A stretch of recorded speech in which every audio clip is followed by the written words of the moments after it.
ସମସ୍ତଙ୍କୁ ପୁଣି ଏକ ନୂତନ ଭିଡ଼ିଓକୁ ସ୍ୱାଗତ କରୁଅଛି। ଆଜିର ଏହି ଭିଡ଼ିଓରେ ଆମେ ଜାଣିବା ପିଲାମାନେ ମଧୁସୂଦନ ଦାସଙ୍କ ବିଷୟରେ। ଏହି ମଧୁସୂଦନ ଦାସ ଟପିକଟି ତୁମର +2 ସେକେଣ୍ଡ ଇୟର ଆର୍ଟ୍ସ ହିଷ୍ଟ୍ରି ବିଷୟର ୟୁନିଟ୍ 5ରେ ହିଁ ଅଛି। ତୁମର ବାର୍ଷିକ ପରୀକ୍ଷାରେ ପିଲାମାନେ ଏହି ମଧୁସୂଦନ ଦାସ ଟପିକଟି 3 ମାର୍କର ପ୍ରଶ୍ନ ଆସିଥାଏ। ପିଲାମାନେ ଯଦି ତୁମମାନଙ୍କୁ ଏହି ଭିଡ଼ିଓଟି ଭଲ ଲାଗିବ ତାହେଲେ ଏହି ଭିଡ଼ିଓଟିକୁ ଲାଇକ୍ କରିଦେବ।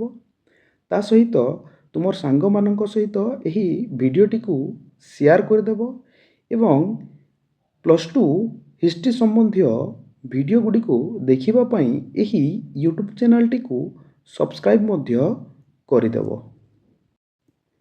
ମଧୁସୂଦନ ଦାସ ହେଉଛନ୍ତି ନବ ଉତ୍କଳର ଜଣେ ପ୍ରମୁଖ ଜନନାୟକ।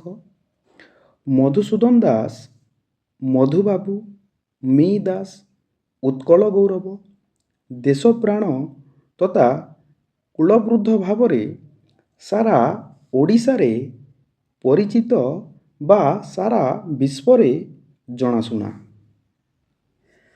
ଆଧୁନିକ ଓଡ଼ିଶାର ସମାଜ ଓ ସଂସ୍କୃତିର ନିର୍ମାଣରେ ମଧୁସୂଦନ ଦାସଙ୍କ ଭୂମିକା ଅତ୍ୟନ୍ତ ମହତ୍ତ୍ୱପୂର୍ଣ୍ଣ ଅଟେ। ମଧୁସୂଦନ ଦାସ କଟକ ଜିଲ୍ଲାର ସାଲେପୁର ନିକଟସ୍ଥ ସତ୍ୟଭାମାପୁର ଗ୍ରାମରେ ଜନ୍ମଗ୍ରହଣ କରିଥିଲେ।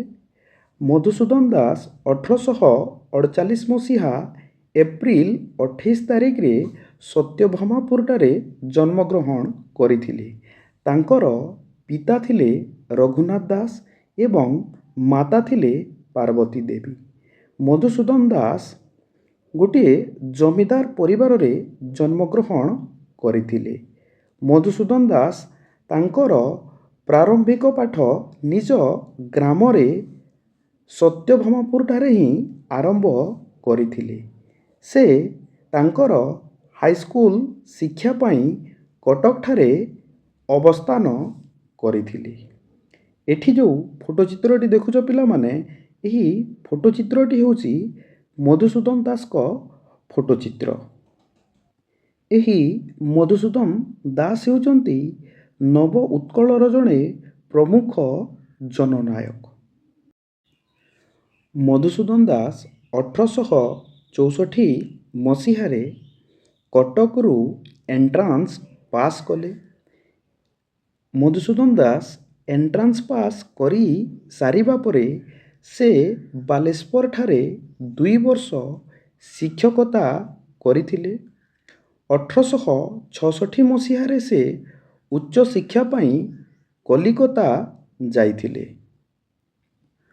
ମଧୁସୂଦନ ଦାସ କଲିକତାରେ BA, MA ଓ ଆଇନ ଡିଗ୍ରୀ ହାସଲ କଲେ। BA, MA ଓ ଆଇନ ଡିଗ୍ରୀ ହାସଲ କରିଥିବା ପ୍ରଥମ ଓଡ଼ିଆ ହେଉଛନ୍ତି ମଧୁସୂଦନ ଦାସ। ସେ 1881 ମସିହାରେ କଲିକତାରୁ ଓଡ଼ିଶାକୁ ଫେରିଲେ। ଦୀର୍ଘ 15 ବର୍ଷ କାଳ କଲିକତାରେ ରହି ସେ ଓଡ଼ିଶାକୁ ଫେରିଥିଲେ। ତାପରେ ସେ ସାମାଜିକ ଓ ରାଜନୈତିକ ଜୀବନରେ ଓଡ଼ିଶାରେ ସକ୍ରିୟ ହେଲେ। ମଧୁସୂଦନ ଦାସ 1882 ମସିହାରେ ଉତ୍କଳ ସଭା ପ୍ରତିଷ୍ଠା କରିଥିଲେ। 1882 ମସିହାରେ ମଧୁସୂଦନ ଦାସ ଉତ୍କଳ ସଭା କଟକଠାରେ ପ୍ରତିଷ୍ଠା କରିଥିଲେ। ମଧୁସୂଦନ ଦାସ 1882 ମସିହାରେ ଉତ୍କଳ ସଭା କଟକଠାରେ ପ୍ରତିଷ୍ଠା କରିଥିଲେ। ତା ପଛରେ ମୁଖ୍ୟ କାରଣ ଥିଲା ପିଲାମାନେ, ସେ ଓଡ଼ିଶାର ସାମାଜିକ ଓ ରାଜନୈତିକ ପ୍ରସଙ୍ଗ ଗୁଡ଼ିକର ଆଲୋଚନା କରିବା ନିମନ୍ତେ 1882 ମସିହାରେ ଉତ୍କଳ ସଭା ପ୍ରତିଷ୍ଠା କରିଥିଲେ।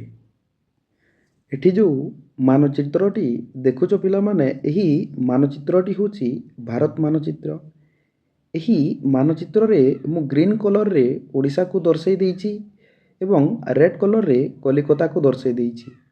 ମଧୁସୂଦନ ଦାସ 1866 ମସିହାରେ ଓଡ଼ିଶାରୁ କଲିକତାକୁ ଉଚ୍ଚଶିକ୍ଷା ପାଇଁ ଯାଇଥିଲେ ଏବଂ ସେ କଲିକତାରେ ଦୀର୍ଘ 15 ବର୍ଷ ଧରି ରହିଥିଲେ ଏବଂ କଲିକତାରୁ ସେ BA, MA ଓ ଆଇନ ଡିଗ୍ରୀ ହାସଲ କରି 1881 ମସିହାରେ ଓଡ଼ିଶାକୁ ପ୍ରତ୍ୟାବର୍ତ୍ତନ କରିଥିଲେ।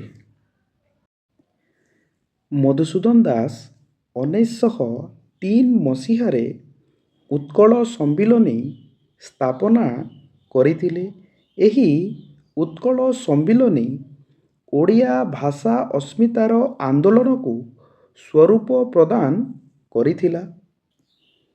ଉତ୍କଳ ସମ୍ମିଳନୀର ସ୍ଥାପନା ହେବା ପରେ ଉତ୍କଳ ସମ୍ମିଳନୀର ପ୍ରତ୍ୟେକ ବର୍ଷ ବାର୍ଷିକ ଅଧିବେଶନ ବସୁଥିଲା ଏବଂ ସେହି ବାର୍ଷିକ ଅଧିବେଶନରେ ଓଡ଼ିଶାର ଶିକ୍ଷା, ସ୍ୱାସ୍ଥ୍ୟ, କୃଷି, ଶିଳ୍ପ, ବିଜ୍ଞାନ ଓ କାରିଗରର ବିକାଶ ପାଇଁ ଉଦ୍ୟମ କରାଯାଉଥିଲା। ମଧୁସୂଦନ ଦାସ ତାଙ୍କର ମୃତ୍ୟୁ ହେବା ପର୍ଯ୍ୟନ୍ତ ଭାଷାଭିତ୍ତିକ ସ୍ୱତନ୍ତ୍ର ଓଡ଼ିଶା ପ୍ରଦେଶ ଗଠନ କରିବା ପାଇଁ ଆପ୍ରାଣ ଉଦ୍ୟମ କରିଥିଲେ। ମଧୁସୂଦନ ଦାସ ତାଙ୍କର ଜୀବନକାଳ ମଧ୍ୟରେ ଦୁଇଥର ଇଂଲଣ୍ଡକୁ ଭ୍ରମଣ କରିଥିଲେ। 1897 ଓ 1907 ମସିହାରେ ସେ ଇଂଲଣ୍ଡକୁ ଦୁଇଥର ଭ୍ରମଣ କରିଥିଲେ। ତାର ପଛରେ ମୁଖ୍ୟ କାରଣ ଅଛି ପିଲାମାନେ, ଓଡ଼ିଶାର ପ୍ରସଙ୍ଗରେ ଆଲୋଚନା କରିବା ପାଇଁ। ମଧୁସୂଦନ ଦାସଙ୍କୁ ଉତ୍କଳ ଦୀପିକା ପତ୍ରିକା ପକ୍ଷରୁ ଉତ୍କଳ ଗୌରବ ଉପାଧି ପ୍ରଦାନ କରାଯାଇଥିଲା। ଏହି ଉତ୍କଳ ଦୀପିକା ପତ୍ରିକା ମଧୁସୂଦନ ଦାସଙ୍କୁ ଉତ୍କଳ ଗୌରବ ଉପାଧି ପ୍ରଦାନ କରିଥିବାର ମୁଖ୍ୟ କାରଣ ହେଉଛି ପିଲାମାନେ, ଏହି ମଧୁସୂଦନ ଦାସ ବିଦେଶରେ ଓଡ଼ିଶା ଜାତିକୁ ଗୌରବ ମଣ୍ଡିତ କରିଥିଲେ। ତେଣୁକରି ଉତ୍କଳ ଦୀପିକା ପତ୍ରିକା ମଧୁସୂଦନ ଦାସଙ୍କୁ ଉତ୍କଳ ଗୌରବ ଉପାଧି ପ୍ରଦାନ କରିଥିଲା। ମଧୁସୂଦନ ଦାସ ଆହୁରି 1887 ମସିହାରେ ଓଡ଼ିଶା ଆର୍ଟୱେର ଏଣ୍ଡ ଆର୍ଟ ସ୍କୁଲ ସ୍ଥାପନ କରିଥିଲେ। ଏହି ଓଡ଼ିଶା ଆର୍ଟୱେର ଏଣ୍ଡ ଆର୍ଟ ସ୍କୁଲ ସ୍ଥାପନ କରିବା ପଛରେ ତାଙ୍କର ମୁଖ୍ୟ ଲକ୍ଷ୍ୟ ଥିଲା କୁଟୀର ଶିଳ୍ପର ବିକାଶ ପାଇଁ। ମଧୁସୂଦନ ଦାସ ଉତ୍କଳ ଟେନେରୀ ପ୍ରତିଷ୍ଠା କରିଥିଲେ 1904 ମସିହାରେ। ମଧୁସୂଦନ ଦାସ ଉତ୍କଳ ଟେନେରୀ ପ୍ରତିଷ୍ଠା କରିବା ପଛରେ ମୁଖ୍ୟ କାରଣଟି ହେଉଛି ପିଲାମାନେ, ସେ ଚାହୁଁଥିଲେ ସ୍ୱଦେଶୀ ଚମଡ଼ା ଉଦ୍ୟୋଗର ବିକାଶ ପାଇଁ। ତେଣୁକରି ସେ 1904 ମସିହାରେ ଉତ୍କଳ ଟେନେରୀ ପ୍ରତିଷ୍ଠା କରିଥିଲେ।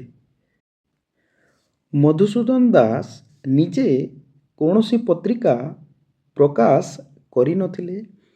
ମଧୁସୂଦନ ଦାସ ନିଜ ଲେଖାଗୁଡ଼ିକ ପ୍ରକାଶ କରୁଥିଲେ ଦ ଓଡ଼ିଆ, ଉତ୍କଳ ଦୀପିକା, ଷ୍ଟାର ଅଫ ଉତ୍କଳ ପତ୍ରିକା ମାଧ୍ୟମରେ। ମଧୁସୂଦନ ଦାସ ଖ୍ରୀଷ୍ଟ ଧର୍ମ ଗ୍ରହଣ କରିଥିଲେ। ମଧୁସୂଦନ ଦାସ କଚେରୀର ଆଶ୍ରୟ ନେଇଥିଲେ। କାହିଁକି କଚେରୀର ଆଶ୍ରୟ ନେଇଥିଲେ ଦେଖ ପିଲାମାନେ, ମଧୁସୂଦନ ଦାସ ଇଂରେଜ ହାତରେ ପୁରୀ ମନ୍ଦିରର ଅଧିକାର ନ ଦେବା ପାଇଁ କଚେରୀର ଆଶ୍ରୟ ନେଇଥିଲେ। 1920-1922 ମସିହାରେ ଭାରତ ତଥା ଓଡ଼ିଶାରେ ଅସହଯୋଗ ଆନ୍ଦୋଳନ ଚାଲିଥିବା ସମୟରେ ମଧୁସୂଦନ ଦାସ ବିହାର ଓଡ଼ିଶା ପ୍ରଦେଶର ମନ୍ତ୍ରୀପଦ ଗ୍ରହଣ କଲେ। ମଧୁସୂଦନ ଦାସ ମନ୍ତ୍ରୀପଦ ଗ୍ରହଣ କରିଥିବା ଯୋଗୁଁ ଓଡ଼ିଶାର ଯୁବଗୋଷ୍ଠୀ ତାଙ୍କୁ ସମାଲୋଚନା କଲେ। ତେଣୁକରି ମଧୁସୂଦନ ଦାସ 1923 ମସିହାରେ ମନ୍ତ୍ରୀ ପଦବୀରୁ ଇସ୍ତଫା ଦେଲେ। 1934 ମସିହା ଫେବୃଆରୀ 4 ତାରିଖରେ ମଧୁସୂଦନ ଦାସଙ୍କ ଦେହାନ୍ତ ହେଲା। ସ୍ୱତନ୍ତ୍ର ଓଡ଼ିଶା ପ୍ରଦେଶ ତିଆରି ହେବା ପୂର୍ବରୁ ମଧୁସୂଦନ ଦାସଙ୍କ ଦେହାନ୍ତ ହୋଇଥିଲା। ଆମେ ଜାଣିଛୁ ପିଲାମାନେ ସ୍ୱତନ୍ତ୍ର ଓଡ଼ିଶା ପ୍ରଦେଶ ତିଆରି ହୋଇଥିଲା 1936 ମସିହାରେ। 1936 ମସିହା ପୂର୍ବରୁ ସେ ମୃତ୍ୟୁବରଣ କରିଥିଲେ। ଯେତେବେଳେ ମଧୁସୂଦନ ଦାସ ମୃତ୍ୟୁବରଣ କଲେ ତାଙ୍କୁ 86 ବର୍ଷ ବୟସ ହେଉଥିଲା। ମଧୁସୂଦନ ଦାସ 1934 ମସିହା ଫେବୃଆରୀ 4 ତାରିଖରେ କଟକଠାରେ ହିଁ ମୃତ୍ୟୁବରଣ କରିଥିଲେ। ଯେଉଁ ପିଲାମାନେ 2026ରେ ବାର୍ଷିକ ପରୀକ୍ଷା ଦେଉଛ, ଏହି ମଧୁସୂଦନ ଦାସ ଟପିକଟି ଅତ୍ୟନ୍ତ ଗୁରୁତ୍ୱପୂର୍ଣ୍ଣ ଅଟେ ପିଲାମାନେ। ଏହି ମଧୁସୂଦନ ଦାସ ଟପିକଟି 3 ମାର୍କର ପ୍ରଶ୍ନ ନିଶ୍ଚୟ ଆସିବ ପିଲାମାନେ। ତା ସହିତ ଏହି ମଧୁସୂଦନ ଦାସ ଟପିକରୁ 1 ମାର୍କର ବି ପ୍ରଶ୍ନ ଆସିବ, ତା ସହିତ 2 ମାର୍କର ବି ପ୍ରଶ୍ନ ଆସିପାରେ। ପିଲାମାନେ ଭିଡ଼ିଓଟି ଯଦି ଭଲ ଲାଗିଥିବ ତାହେଲେ ଭିଡ଼ିଓଟିକୁ ଲାଇକ୍ କରିଦେବ। ଏହି ଭିଡ଼ିଓଟିକୁ ତୁମର ସାଙ୍ଗମାନଙ୍କ ସହିତ ସେୟାର କରିଦେବ। ତା ସହିତ ଏହି ୟୁଟ୍ୟୁବ୍ ଚ୍ୟାନେଲଟିକୁ ସବସ୍କ୍ରାଇବ୍ ମଧ୍ୟ କରିଦେବ।